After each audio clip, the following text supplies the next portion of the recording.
स्वागत है आपका शिवम की गणित में। अगर आप ये हमारा टीजीटी पीजीटी की तैयारी कर रहे हैं तो आपके लिए टीचिंग एप्टीट्यूड की क्लास लेके आए हैं, जिसका ये पार्ट नंबर 9 है। अगर आपने इसके पहले पार्ट नहीं देखे हैं तो चैनल पर प्लेलिस्ट बनी है, आप लोग जाकर देख सकते हैं। तो चलिए पहला क्वेश्चन देखते हैं।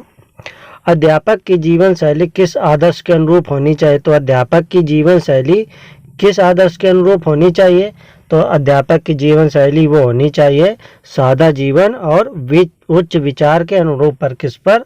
सादा जीवन और उच्च विचार के अनुरूप की शैली पर होनी चाहिए। चलिए अगला क्वेश्चन देखते हैं। माध्यमिक स्तर तक की शिक्षा का नियंत्रण वास्तव में किसके हाथ में होना चाहिए? तो माध्यमिक स्तर तक की शिक्षा का नियंत्रण वास्तव में किसके हाथों में होना चाहिए? तो ये होना चाहिए किसके हाथों में? ये होना चाहिए चुने हुए प्रतिनिधियों के माध्यम से समुदाय के हाथों में। किसके? चुने हुए प्रतिनिधियों के माध्यम से समुदाय के हाथों में होना चाहिए। चलिए अगला क्वेश्चन देखते हैं। यदि प्रधानाचार्य आपको कुछ अतिरिक्त जिम्मेदारी दे तो आप क्या करेंगे? तो यदि प्रधानाचार्य आपको कुछ अतिरिक्त जिम्मेदारी दे रहा है तो आप लोग क्या करेंगे?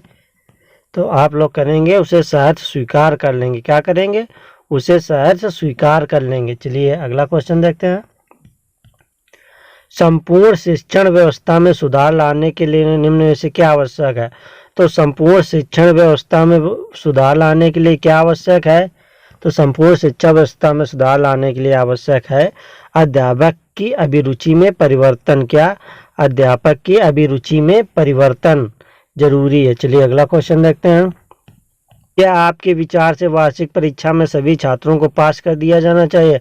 तो आपके विचार से वार्षिक परीक्षा में क्या सभी छात्रों को पास कर दिया जाना चाहिए? जी नहीं, इससे पूरी परीक्षा शिक्षा व्यवस्था आगे चलकर ध्वस्त हो जाएगी। क्या हो जाएगी? इससे पूरी शिक्षा व्यवस्था आगे चलकर ध्वस्त हो जाएगी। चलिए अगला क्वेश्चन देखते हैं।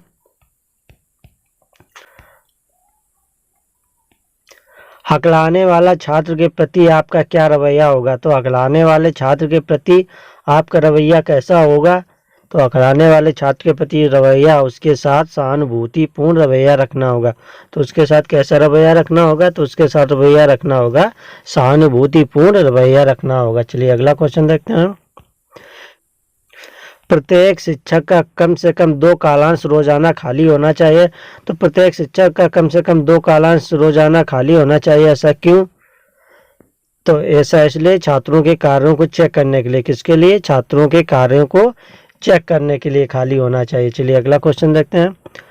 बच्चों में मौलिक चिंतन की शक्ति। तो बच्चों में मौलिक चिंतन की शक्ति क्या है? तो बच्चों में मौलिक चिंतन की शक्ति विकसित की जा सकती है और स्व अध्ययन से बढ़ती है। ये विकसित भी की जाती है और ये स्व अध्ययन से बढ़ती है। ये जन्मजात तो होती नहीं है। तो इसका आंसर हो जाएगा ए और सी। चलिए अगला क्वेश्चन देखते हैं। स्कूलों में शिक्षकों में असंतोष का प्रमुख कारण होता है। तो स्कूलों में शिक्षकों में असंतोष का प्रमुख कारण क्या होता है? तो ये प्रमुख कारण होता है प्रधानाचार्य या प्रबंधक समिति द्वारा पक्षपात। कैसा होता है? प्रधानाचार्य या प्रबंधक द्वारा पक्षपात। चलिए अगला क्वेश्चन देखते हैं। छात्रों को निर्णय लेने की स्वतंत्रता कहाँ तक होनी चाहिए? तो छात्रों को निर्णय लेने की स्वतंत्रता कहाँ तक होनी चाहिए?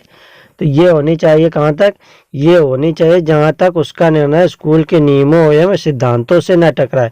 कहाँ तक होनी चाहिए? जहाँ तक उसका निर्णय स्कूल के नियमों एवं सिद्धांतों से न टकराए। चलिए अगला क्वेश्चन देखते हैं। कक्षा में छात्र छात्राओं का ध्यान विकसित करने के लिए आप क्या करेंगे? तो कक्षा में छात्र छात्राओं का ध्यान विकसित करने के लिए आपको क्या करना चाहिए? तो आप लोगों को करना चाहिए छात्र छात्राओं में जिज्ञासा का विकास करना चाहिए। क्या करना चाहिए? छात्र छात्राओं में जिज्ञासा का विकास करना चाहिए। चलिए अगला क्वेश्चन देखते हैं। आप परीक्षा के दौरान कक्ष निरीक्षक का कार्य कर रहे हैं, उसमें विद्यालय के प्रधानाचार्य का पुत्र परीक्षा दे रहा है। यदि वह अनुचित कार्य करता है तो यदि आप परीक्षा के दौरान कक्ष निरीक्षक का कार्य कर रहे हैं, उसमें विद्यालय के प्रधानाचार्य का पुत्र परीक्षा दे रहा है और वह अनुचित कार्य कर रहा है, तो इस स्थिति में आप लोग क्या करेंगे? तो इस स्थिति में आप लोग क्या करेंगे? तो परिणाम की परवाह किए बिना उसे अनुचित अनुष्ठान प्रयोग नहीं करने देंगे। क्या करेंगे? परिणाम की परवाह किए बिना उसे अनुचित साधन प्रयोग नहीं करने देंगे। चलिए अगला क्वेश्चन देखते हैं।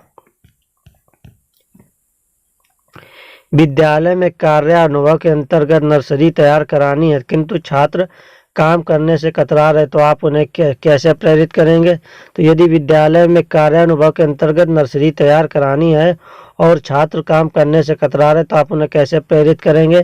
तो उन्हें प्रेरित करेंगे किस प्रकार से? स्वयं कार्य में भाग लेकर उन्हें प्रेरित करेंगे। कैसे करेंगे? स्वयं कार्य में भाग लेकर उन्हें प्रेरित करेंगे। चलिए अगला क्वेश्चन देखते हैं। आप विद्यालय में छात्रों में सहयोग की भावना विकसित करने के लिए क्या करेंगे?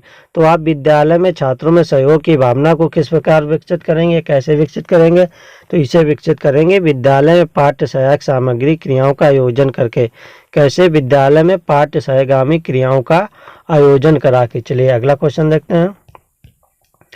आपके विचार में विद्यालय में छात्रों के शैक्षिक भ्रमण का प्रबंधन करना आवश्यक होता है, क्योंकि? तो आपके विचार में विद्यालय में छात्रों के शैक्षिक भ्रमण का प्रबंधन करना आवश्यक होता है, ऐसा क्यों? तो ऐसा इसलिए होता है क्योंकि छात्रों को प्रत्यक्ष संपर्क से ज्ञान प्राप्त करने का अवसर मिलता है। क्या होता है? छात्रों को प्रत्यक्ष संपर्क से ज्ञान प्राप्त करने का अवसर मिलता है। चलिए अगला क्वेश्चन देखते हैं। आपके विचार से शिक्षा में हो रहे ह्रास को रोकने के लिए आवश्यक है। तो आपके विचार से शिक्षा में हो रहे ह्रास को या हानि को रोकने के लिए क्या आवश्यक है?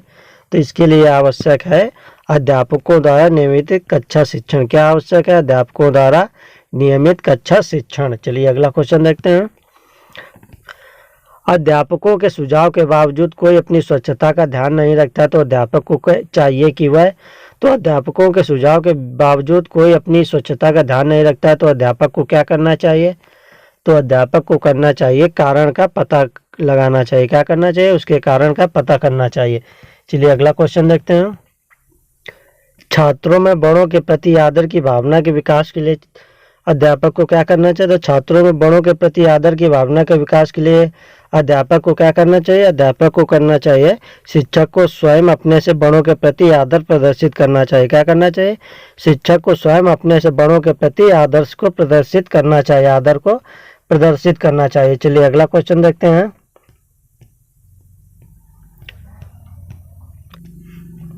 यदि आपके घर वालों को आपका अध्यापिका बनना पसंद नहीं, तो आप क्या करेंगे? तो यदि आपके घर वालों को आपका अध्यापिका बनना पसंद नहीं है, तो आप इनमें से क्या करेंगे? आप करेंगे इनमें से अध्यापन कार्य के पक्ष में दलील देंगी। क्या करेंगे? अध्यापन कार्य के पक्ष में दलील देंगी। चलिए अगला क्वेश्चन देखते हैं। भय और दंड का प्रभाव बच्चों को अनुशासनहीन बना सकता है, इस कथन से आप क्या समझते हैं? तो भय और दंड का प्रभाव बच्चों को अनुशासनहीन बना सकता है, इस कथन से आप लोग क्या समझते हैं?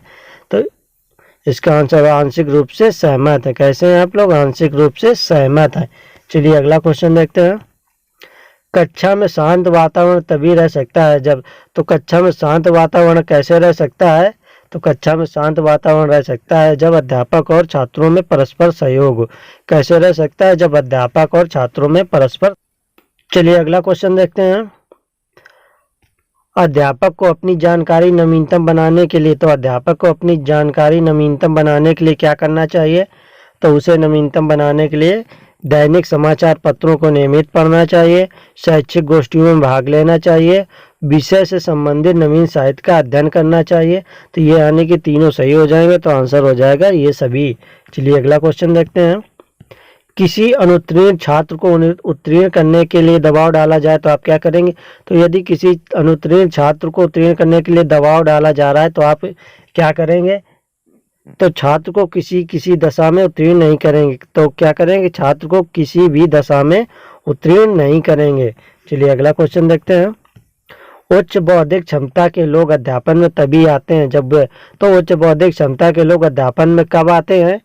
तो वो जब आते हैं, वो आते हैं शिक्षक जैसा चुनौती भरा जीवन बिताना चाहते हैं। कैसा? शिक्षक जैसा चुनौती भरा जीवन बिताना चाहते हैं, वो तभी आते हैं। चलिए अगला क्वेश्चन देखते हैं। आपके विचार से मूक बधिरों को शिक्षित किया जाना कैसा है? तो आपके विचार से मूक बधिरों को शिक्षित किया जाना कैसा है? तो ये प्रजातंत्र की स्वस्थ निशानी है। कैसा है? प्रजातंत्र की स्वस्थ निशानी है। चलिए अगला क्वेश्चन देखते हैं। बच्चों में अच्छा संस्कार डालने के लिए उन्हें, तो बच्चों में अच्छा संस्कार डालने के लिए उन्हें क्या करना चाहिए? तो बच्चों में अच्छा संस्कार डालने के लिए अच्छा वातावरण प्रदान करना चाहिए। क्या करना चाहिए? अच्छा वातावरण प्रदान करना चाहिए। चलिए अगला क्वेश्चन देखते हैं। विकलांगों की शिक्षा में सामान्य बच्चों के साथ होनी चाहिए क्या? क्योंकि विकलांगों की शिक्षा में सामान्य बच्चों के साथ होनी चाहिए क्यों? तो विकलांगों की भी शिक्षा सामान्य बच्चों के साथ होनी चाहिए, ऐसा क्यों है? तो ऐसा इसलिए कि उनमें सामान्य जीवन जीने का साहस आता है।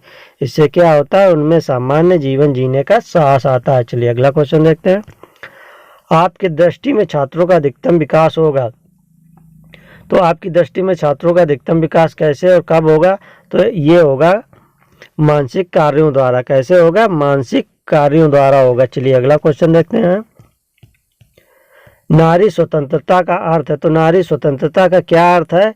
तो नारी स्वतंत्रता का अर्थ है स्त्रियों को अपनी योग्यता और रुचि के अनुसार कार्य करने की आज़ादी देना। क्या? स्त्रियों को अपनी योग्यता और रुचि के अनुसार कार्य करने की आज़ादी देना। चलिए अगला क्वेश्चन है।